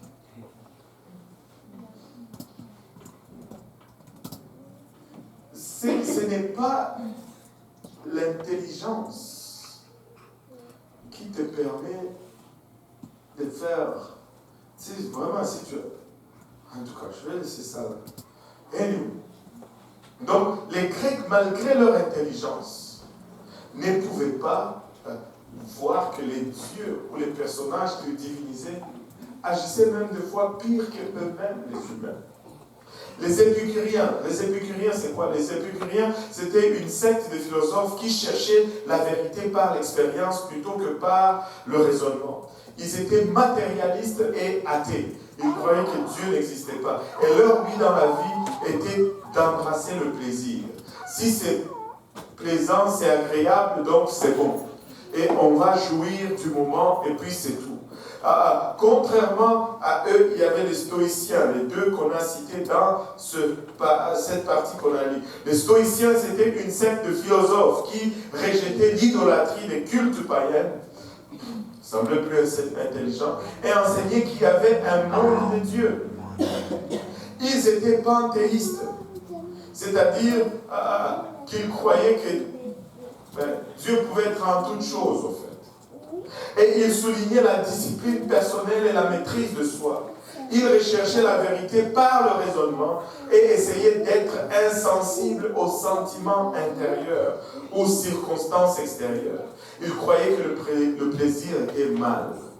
Et leur but dans la vie était d'embrasser la douleur. C'est pourquoi quand on dit « Oh, ce type, il est stoïque », c'est-à-dire il va rester dur, inébranlable en face de toute chose. Tu fais des grimaces, tu regardes. Tu les gifles, ils te regardent. Ni la douleur, ni le plaisir de la fête. Il est stoïque. Les épicuriens disent profitez de la vie, et les stoïciens disent endurez la douleur. Mais Paul était en mesure de leur dire venez à moi et je vais vous montrer la vraie vie en abondance. Nous avons la vie et nous l'avons en abondance. Nous ne sommes pas à la recherche de la joie, mais nous menons une vie abondante remplie de joie. Nous ne sommes pas en train de rejeter toute la douleur, mais nous pouvons accepter la douleur parce que nous avons la vie en abondance. Écoutez, on ne combat pas un extrême par un autre extrême. La façon de combattre l'extrême, c'est de rester toujours au milieu. Et de dire toujours la vérité. Amen. Ce n'est pas parce que la balance penche tellement vers la droite qu'il faut la pousser beaucoup vers la gauche. Non, non, non. Il faut la ramener juste au milieu. Juste au milieu. Juste la parole. Regardez, Acte 17, 22 à 31. Le temps est contre moi. Et on est presque à la fin. On va finir 19. Je pense qu'on va oublier 20 aujourd'hui. Paul, debout au milieu de l'aéropage, dit aux hommes athéniens, je vous trouve à tout égard extrêmement religieux. Oh, encore une fois, un apostolique, il commence toujours là où il trouve les gens. Il commence toujours là où ils sont. Ils commencent toujours là où ils sont. Prends le temps de connaître la personne et trouve là où elle se trouve et commence là. Car en parcourant votre ville et en considérant les objets de votre dévotion, j'ai même découvert un autel avec cette inscription à un Dieu inconnu. Ce que vous révérez sans le connaître, c'est ce que je vous annonce. Le Dieu qui a fait le monde et tout ce qui s'y trouve étant le Seigneur du ciel et de la terre n'habite point dans les temples faits de mains d'hommes. Il n'est point servi par de mains humaines, comme s'il avait besoin de quoi que ce soit. Lui qui donne à tous la vie, la respiration et toutes choses, il a fait que tous les hommes sortis d'un seul sang habitassent sur toute la surface de la terre, ayant déterminé la durée de temps et le borne de leur demeure. Il il a voulu qu'ils cherchassent les seigneurs et qu'ils s'efforçassent de les trouver en tâtonnant, bien qu'ils ne soient pas loin de chacun de nous. Remarquez ces choses qu'il est en train de souligner ici. Car en lui, nous avons la vie, le mouvement et l'être. Et c'est qu'ont dit aussi quelques-uns de vos poètes. De lui, nous sommes la race. Ainsi donc, étant la race de Dieu, nous ne devons pas croire que la divinité soit semblable à de l'or, à de l'argent ou à de la pierre sculptée par l'art et l'industrie de l'homme. Dieu, sans tenir compte des temps d'ignorance, annonce maintenant à tous les hommes, à tout lieu, qu'ils aient à se repentir, parce qu'il a fixé un jour où il jugera le monde selon la justice par l'homme qu'il a désigné, c'est dont il a donné à tous une preuve certaine en le ressuscitant des morts. Quel discours splendide!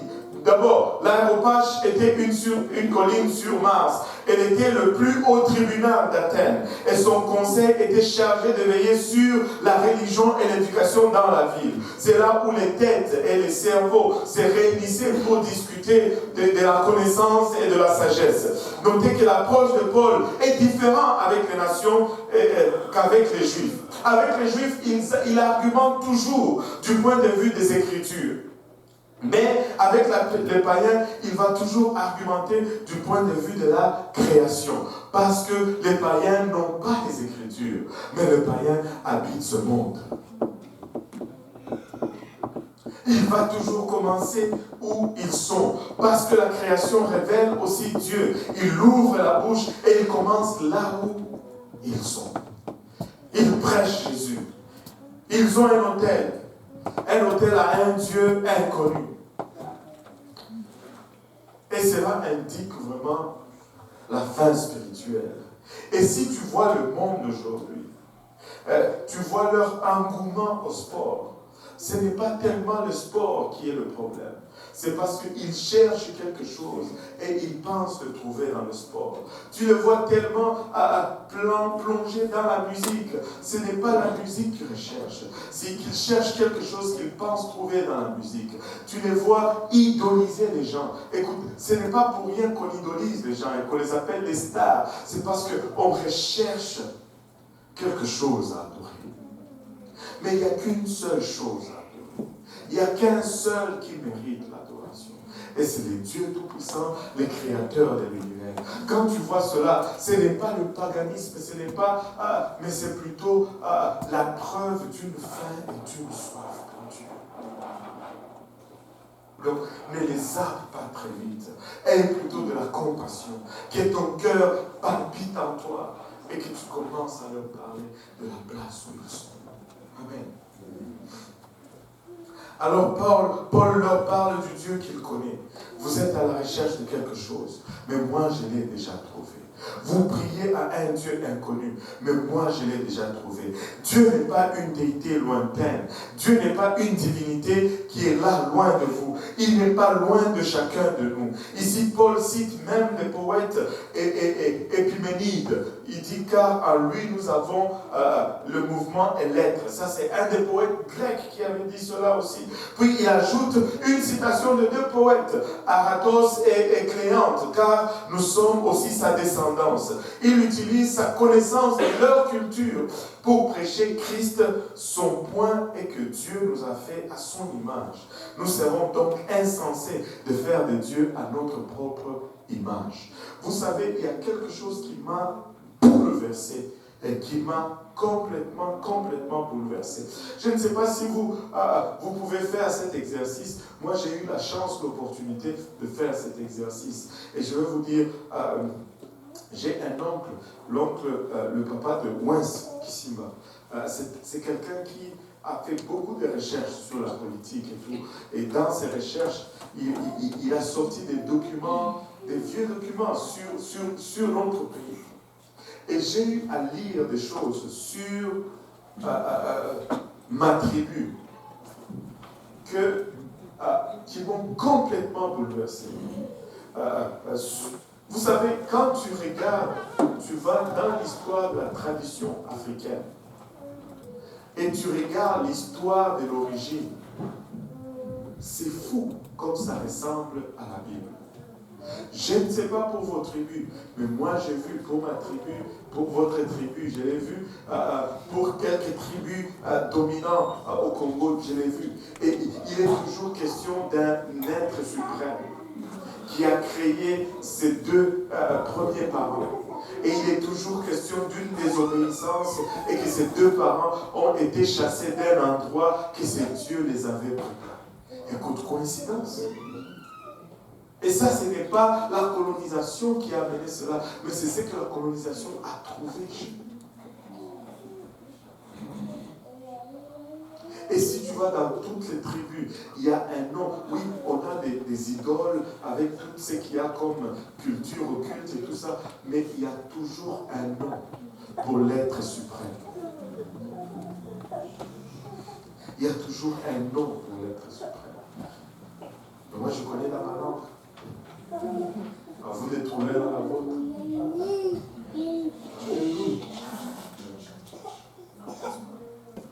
Moi, je connais la langue.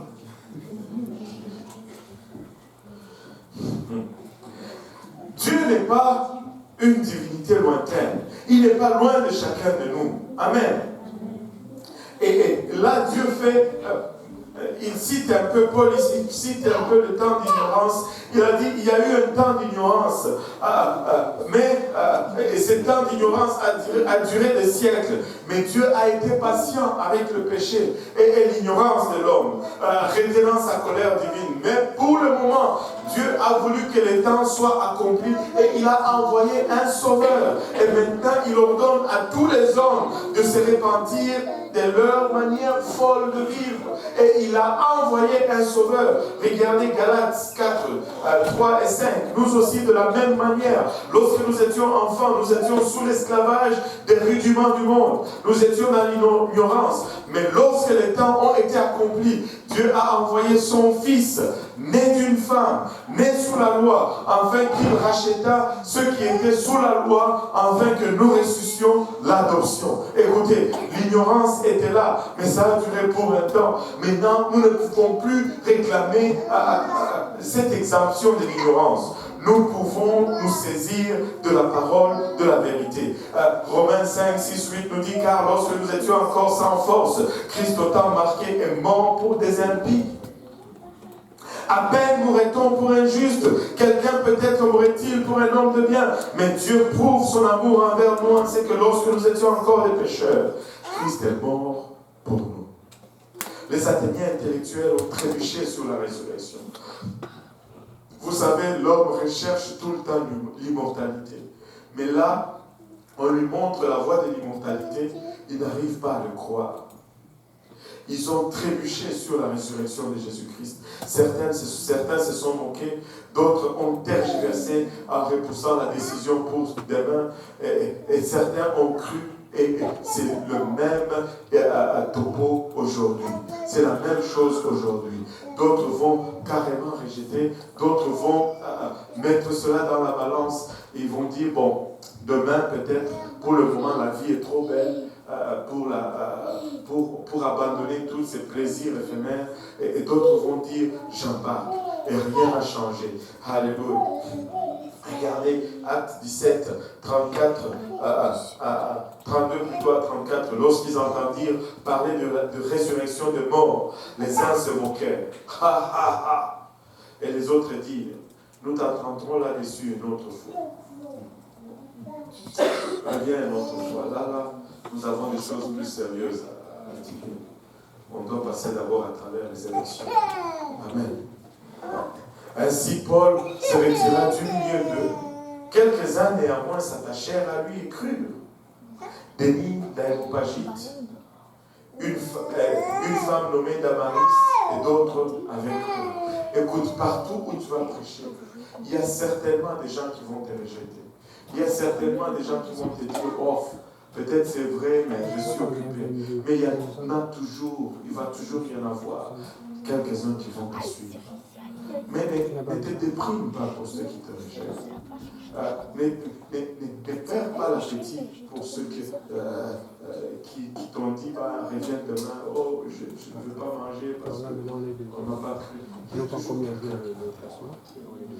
toujours quelqu'un qui va te croire. Il y a toujours quelqu'un qui va te croire. J'étais encore au travail, j'ai travaillé pour CAE. On était dans une cubicule, on était à 4. Une femme russe qui ne croyait en rien, sauf aux esprits. Un jeune Québécois. Bon, j'étais trop occupé avec la vie de fête. Il avait des moyens. Et un vieux Québécois anglophone qui, lui, s'occupait de ces petites... il aimait beaucoup les trains en miniature, les trains à vapeur. Il investissait des fortunes. Il usinait lui-même les pièces, il assemblait les petits trains et puis vraiment comme une machine à vapeur. Et là, le Seigneur, je crois, je me sentais poussé par le Saint-Esprit à parler à ces jeunes hommes. Et à chaque fois, à l'heure du lunch, je lui parlais du Seigneur. Et un jour, c'était tellement intense, il m'a dit, pour le moment, Dieu donné, moi, tu sais, il m'a dit ceci, tu sais, il faut commencer comme ça, et puis après finir comme ça. Tu sais, parce qu'il dit, si toi tu commences comme ça, comment tu vas finir? En disant, tu ne commences pas avec ta Bible, tu finis avec ta Bible. Pour le moment, jouis d'abord de la vie. Pourquoi se priver de tous ces plaisirs? Moi j'ai dit, écoute mon ami, est-ce que, qui te donne la garantie de demain? Tu penses que demain tu vas être ici, tu peux arriver demain. On va te réveiller dans la chambre, tu ne te réveilles pas. Tu dépends sur chaque respiration, chaque battement de ton cœur. Est-ce que tu sais même qu'est-ce qui fait battre ton cœur? Rien. Tu n'as aucune garantie de demain. Qui te dit que tu vas avoir le temps de finir comme ça? Tu peux passer de comme ça à comme ça. Tout de suite. Sans passer par ça. Et là, il était comme, tu donnais, toi aussi. Et là, moi, je pensais que c'était à lui que je parlais. Et je me suis rendu compte que le vieux monsieur de 60 quelques années, il revient et dit, tu sais quoi, Dieudonné? Hier, pour la première fois, je suis retourné à mon église anglicane. J'ai dit, c'est bon. Et puis, une semaine après, tu sais, Dieudonné, je me suis acheté une Bible. J'ai dit, mais attends, je ne t'ai pas parlé. Qu'est-ce qui se passe? Il dit, tu ne veux pas me croire, laisse faire. Je dis, non, mais raconte-moi, qu'est-ce qui se passe? Il dit, tu te rappelles, l'autre jour, tu parlais lui s'appelait, le jeune s'appelait Steve. Tu parlais à Steve, tu lui dis, Steve, tu n'as aucune garantie de demain. Il dit, j'étais là, je t'écoutais, je me suis dit, lui, il a 22 ans, il n'a aucune garantie. Et moi, déjà à 75 ans, je suis bien de me mettre en ordre. Et il a commencé.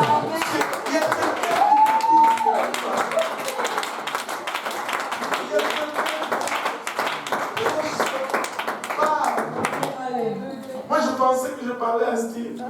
C'est Hughes qui m'écoutait. Dernier verset, dernier passage qu'on va lire. 1 Corinthiens 1, 22 à 29. Les Juifs demandent des miracles.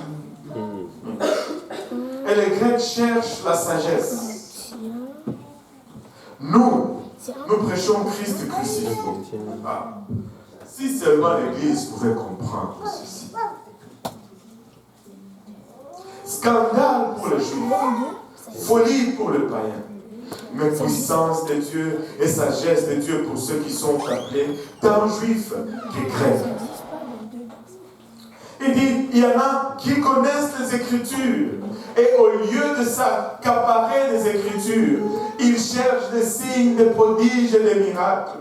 Il y en a d'autres qui ne connaissent pas les Écritures. Ils regardent ce que nous prêchons. Ils disent, mais c'est quoi ça? Il n'y a aucune sagesse là-dedans. Mais nous prêchons Christ crucifié, scandale pour les Juifs et folie pour les païens. mais puissance de Dieu et sagesse de Dieu pour ceux qui sont appelés tant juifs que grecs. Car la folie de Dieu est plus sage que les hommes, et la faiblesse de Dieu est plus forte que les hommes. Considérez, frères, que parmi vous qui avez été appelés, il n'y a ni beaucoup de sages selon la chair, ni beaucoup de puissants, ni beaucoup de nobles. C'est dont on parlait tout à l'heure. Mais Dieu a choisi les choses fortes du monde pour confondre les sages. Dieu a choisi les choses faibles du monde pour confondre les fortes. Et Dieu a choisi les choses viles du monde et celles qu'on méprise, celles qui ne sont point pour réduire à néant celles qui sont, afin que nulle chair ne se glorifie devant Dieu. Vous savez, il y a un paradoxe. Et je vais finir avec cela. Et je crois que cela réside toujours dans la motivation. Tu sais, sûrement, je ne sais pas si je veux bien transmettre ceci, mais très souvent, quand nous ne comprenons pas la parole de Dieu, là où nous devons regarder très souvent, c'est notre motivation. Quand la motivation est mauvaise, il y a toujours mécompréhension de la parole de Dieu. Nous pouvons être très sincères, mais si notre motivation n'est pas bonne, la parole de Dieu va nous sembler folie. Mais lorsque notre motivation est à la bonne place, notre première attitude ne va pas être d'abord de comprendre, mais d'abord de plaire à Dieu, juste de faire pour faire plaisir à Dieu. Je ne comprends pas, mais je vois que c'est ça. Et puis je veux juste plaire à Dieu. Et quand nous commençons à faire plaisir à Dieu, et c'est là qu'il se dévoile davantage. Et là, lorsqu'il se dévoile davantage, notre compréhension et notre connaissance augmente. Et très souvent, les arguments, ou la clé des arguments, se trouve toujours dans la motivation. Et c'est pourquoi vous pouvez argumenter toute la nuit sans que quelqu'un ne puisse voir un simple fait clair, un simple 1 plus 1 égale 2 spirituel. Et là, tu ne vas pas arriver à le voir. Tu vas l'argumenter, tu vas le discuter. Et tu vas voir qu'un jour, ça va être clair. Mais très souvent, c'est là, c'est dans la motivation que tu vas aller chercher cela. Et très souvent, nos arguments ne vont pas aboutir parce que quand nous argumentons, nous ne voulons pas trop toucher la motivation. Parce que très souvent, elle est cachée, la motivation. Elle est cachée un peu que la nuit. Mais quand notre motivation est à la bonne place, la parole de Dieu très souvent devient limpide, claire, comme de l'eau de roche. Comme de l'eau de roche. Et c'est pourquoi nous devons continuellement sonder notre cœur. Continuellement sonder notre cœur. Parce qu'avec la bonne motivation, la parole de Dieu devient facile. Devient très facile. On est à la bonne place. Notre cœur est ouvert. Amen. Pouvons-nous battre nos mains pour ça?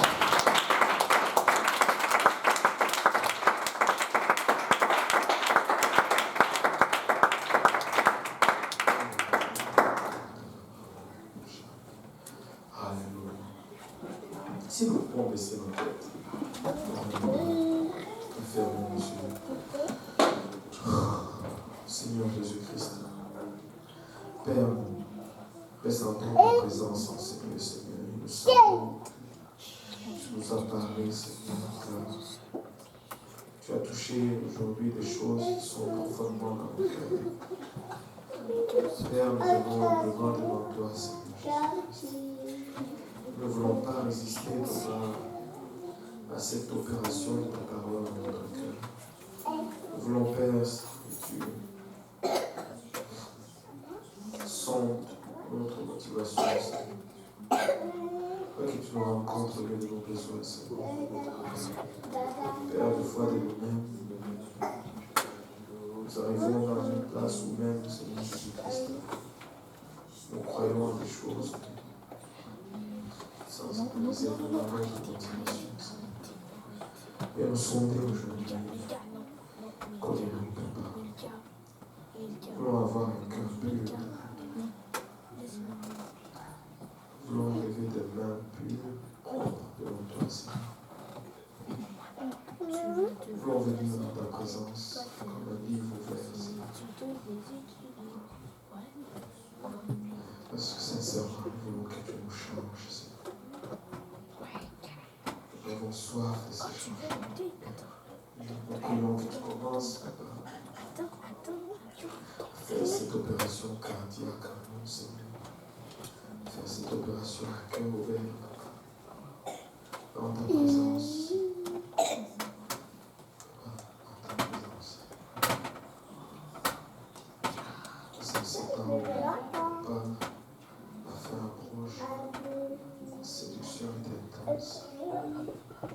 L'impression est grande. Nous réalisons, Seigneur, notre besoin immense de nous appuyer totalement sur toi, de nous confier totalement dans ta grâce. Ce n'est pas notre épée qui nous délivrera, c'est plutôt ton bras qui nous sauvera. Avec ton nom, Seigneur Jésus-Christ. Nous allons écraser nos adversaires.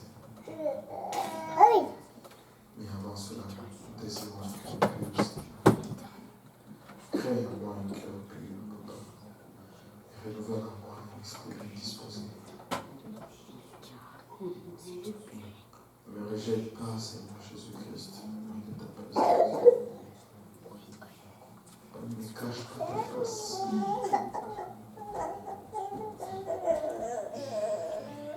Tiré d'une boue encore plus sale, plus intense, c'est à laquelle je fais face aujourd'hui, Seigneur.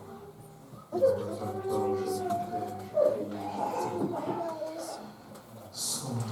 prie, sonde-moi, sonde-moi, je prie comme une autre. Sonde-nous tous ensemble, Papa, et écoute-nous, Seigneur.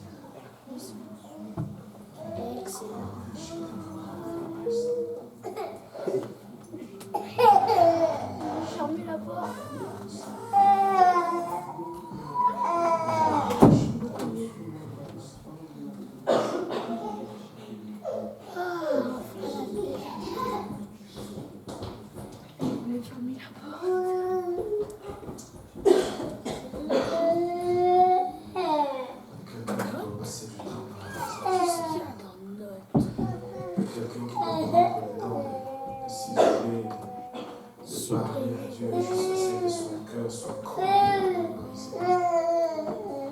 Quelqu'un qui a besoin d'entendre la présence de Dieu, parler au Seigneur jusqu'à ce que l'arme s'en suive et que le Seigneur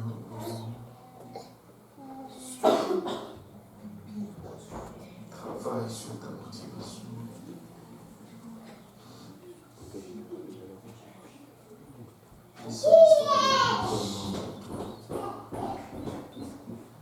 Ce sera un bon n'ayez pas peur d'entrer dans la présence de Dieu. N'ayez pas peur de t'isoler, d'éteindre un peu toutes les voix du monde et de te syntoniser seulement sur Christ pour un moment et laisser exercer de lui-même en toi. Oh là là,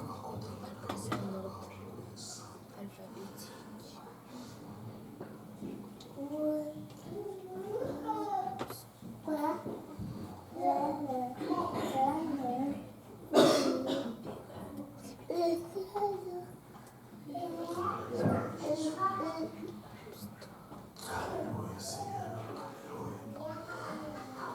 Alléluia.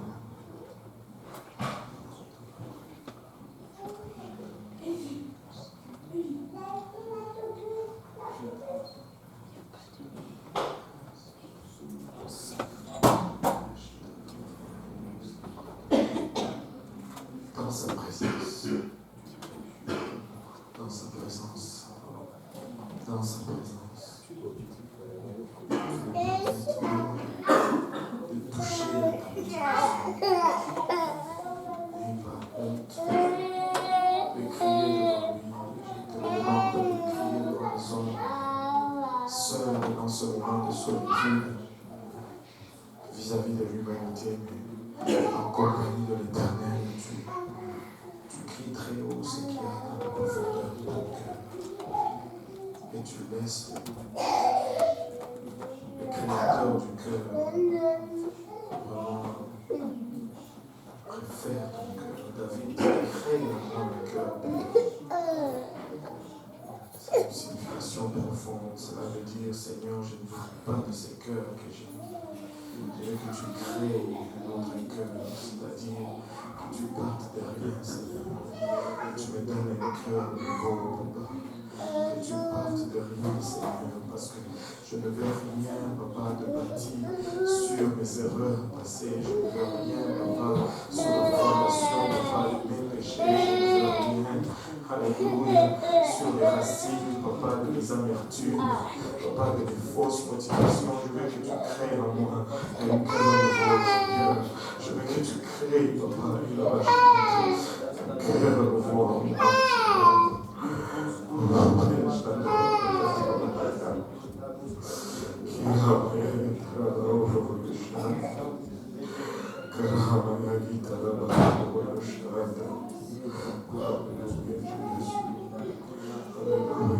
Je viens plaider la puissance de la régénération aujourd'hui, Seigneur. Je viens plaider, Seigneur.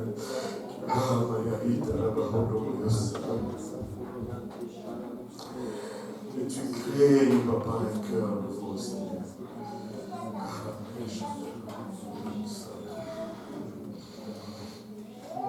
Crée en moi un cœur pur, Dieu. Renouvelle en moi un esprit bien disposé, Papa. Crée en moi un cœur pur, Seigneur. Papa, je veux que tu changes mes motivations, Seigneur. Que mon motivation s'aligne, Papa, sur toi et sur le royaume, Seigneur. Papa, que je diminue, que tu puisses croître, Seigneur. Papa, que je parle moins de moi, que je parle plus de toi, Seigneur. Au nom de Jésus. Au nom de Jésus. Au nom de Jésus. Au nom de Jésus. Au nom de Jésus. Au nom de Jésus.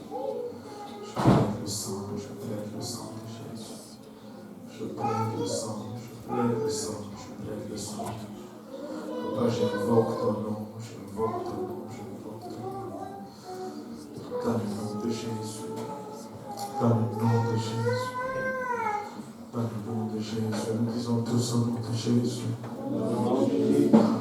Si nous pouvons faire de cette présence notre sujet de prière sur lequel que nous soyons entrés dans la présence de Dieu. Juste qu'on sollicite sa main sur notre cœur et qu'il nous change. Alléluia, Seigneur. On peut sentir sa présence en Seigneur. On peut sentir sa présence en Seigneur. Et il est là par amour pour toi. Et non par ces esprits de condamnation. Par amour pour nous. Alléluia. Pour nous battre nos mains pour le Seigneur.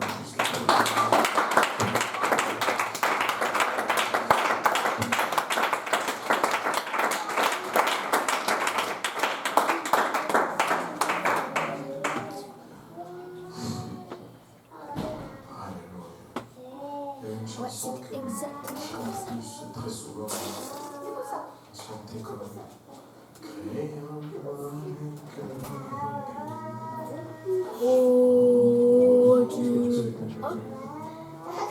Renouvelle en moi un esprit bien disposé. Crée en moi un cœur pur.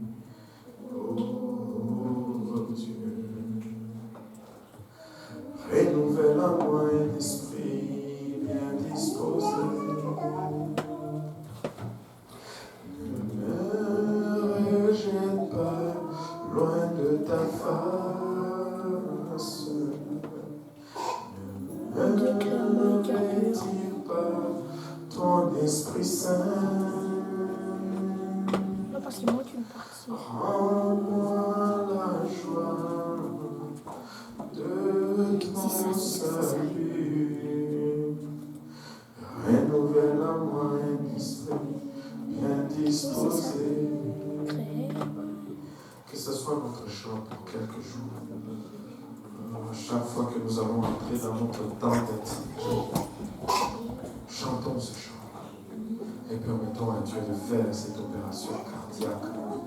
Amen. On bat ton nom pour le Seigneur.